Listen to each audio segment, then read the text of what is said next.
Yep.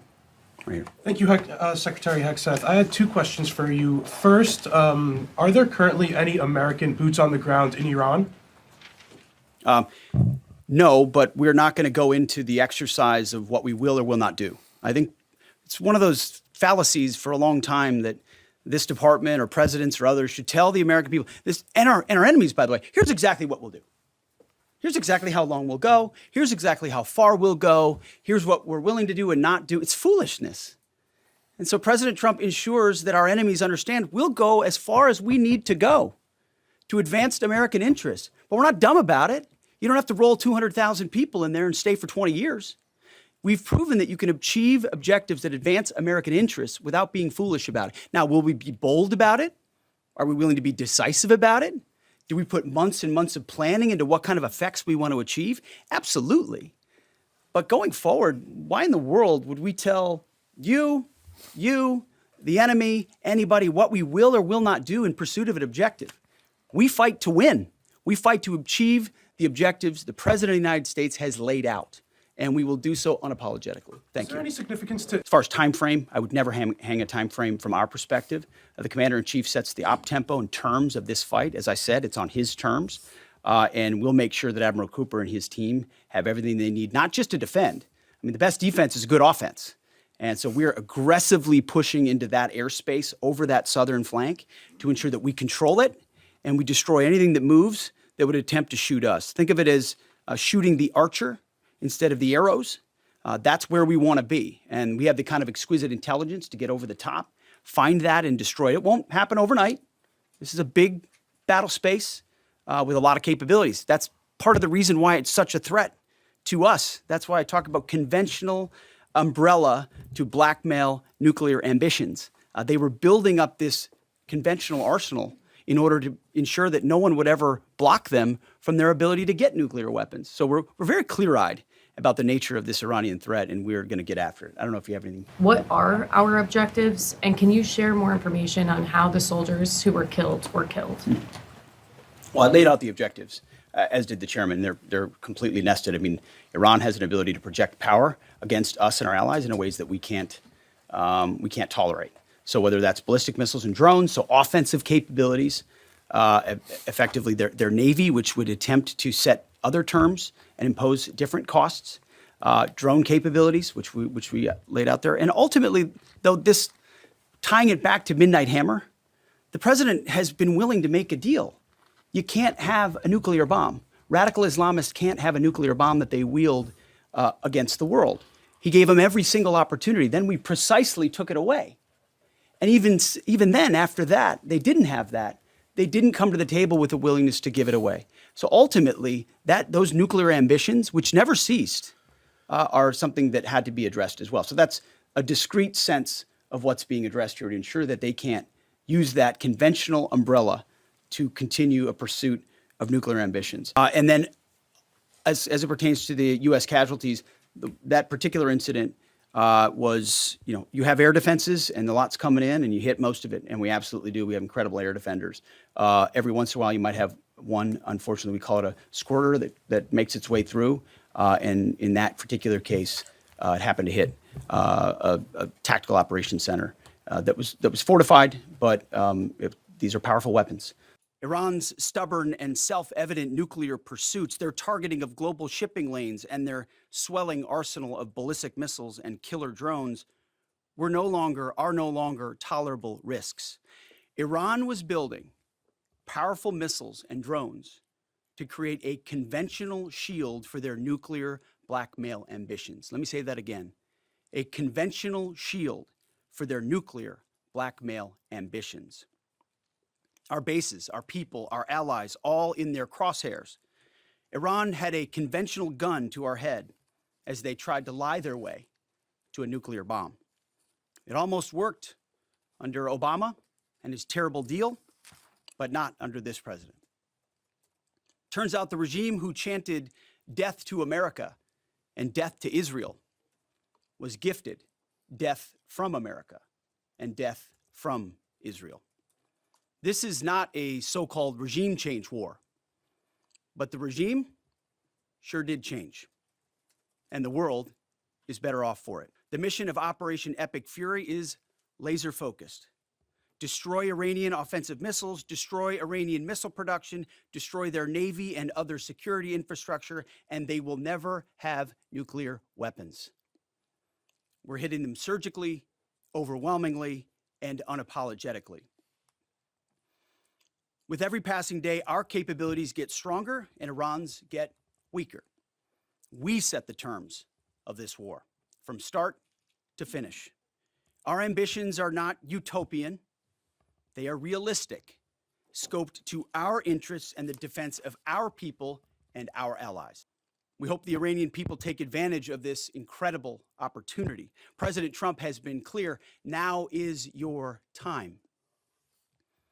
To Iranian security forces, choose wisely. President Trump has also been clear about your fate in either direction. To the media outlets and political left screaming endless wars, stop. This is not Iraq. This is not endless. I was there for both. Our generation knows better, and so does this president. He called the last 20 years of nation-building wars dumb, and he's right. This is the opposite. This operation is a clear, devastating, decisive mission. Destroy the missile threat, destroy the Navy, no nukes.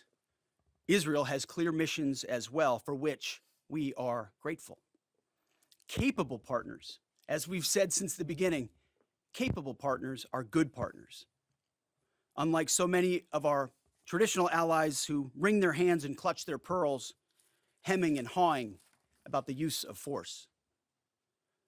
America, regardless of what so-called international institutions say, is unleashing the most lethal and precise air power campaign in history.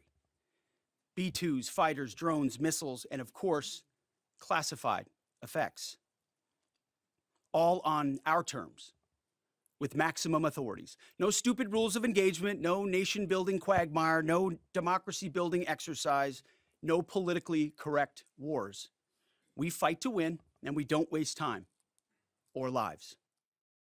Over the past 36 hours, the United States and its partners have launched Operation Epic Fury, one of the largest, most complex, most overwhelming military offensives the world has ever seen. Nobody's seen anything like it.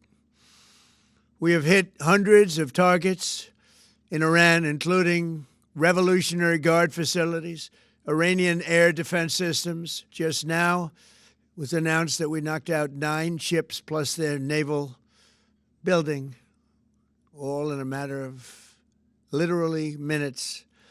Iran's formerly supreme leader, Ayatollah Khamenei, is dead. This wretched and vile man had the blood of hundreds and even thousands of Americans on his hands and was responsible for the slaughter of countless thousands of innocent people all across many countries. Last night, all over Iran, the voices of the Iranian people could be heard cheering and celebrating in the streets when his death was announced. The entire military command is gone as well, and many of them want to surrender into saving their lives. They want immunity. They're calling by the thousands. Combat operations continue at this time in full force, and they will continue until all of our objectives are achieved. We have very strong objectives. They could have done something 2 weeks ago, but they just couldn't get there. Earlier today, CENTCOM shared the news that 3 U.S. military service members have been killed in action. As one nation, we grieve for the true American patriots who have made the ultimate sacrifice for our nation, even as we continue the righteous mission for which they gave their lives. We pray for the full recovery of the wounded and send our immense love and eternal gratitude to the families of the fallen. And sadly, there will likely be more. Before it ends, that's the way it is. Likely be more, but we'll do everything possible where that won't be the case. but America will avenge their deaths and deliver the most punishing blow to the terrorists who have waged war against basically civilization.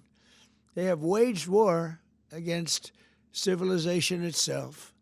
Our resolve, and likewise that of Israel, has never been stronger. America is now, again, the richest, most powerful nation in the world by far. But the only reason we enjoy the quality of life that we do and the freedom and security is we have done things that others are unable to do. But it's because of warriors who are willing to lay down their lives to do battle with our enemies. And they do battle better than anybody. An Iranian regime armed with long-range missiles and nuclear weapons would be a dire threat to every American. We cannot allow a nation that raises terrorist armies to possess such weapons that would allow them to extort the world to their evil will. Not going to let it happen. We're not happening to us, and we're not going to let it happen to others. The United States has the strongest military the world has ever seen. I rebuilt our military in my first term. There's never been a military like we possess. And frankly, there's nobody even close, but we are now using that military for good. We want to have it for good purpose. We're undertaking this massive operation not merely to ensure security for our own time and place, but for our children and their children, just as our ancestors have done for us many, many years ago. This is the duty and the burden of a free people.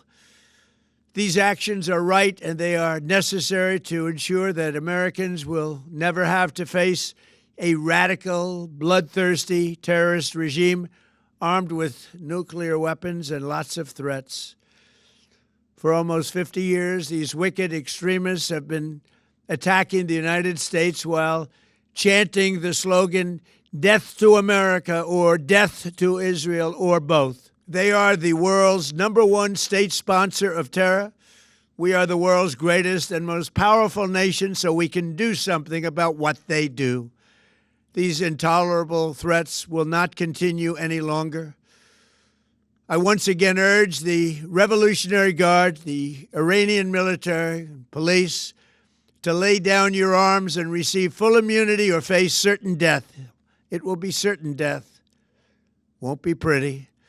I call upon all Iranian patriots who yearn for freedom to seize this moment, to be brave, be bold, be heroic, and take back your country.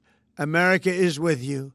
I made a promise to you, and I fulfilled that promise. The rest will be up to you, but we'll be there to help. Thank you. God bless you to our incredible warriors, and God bless the United States of America. Thank you.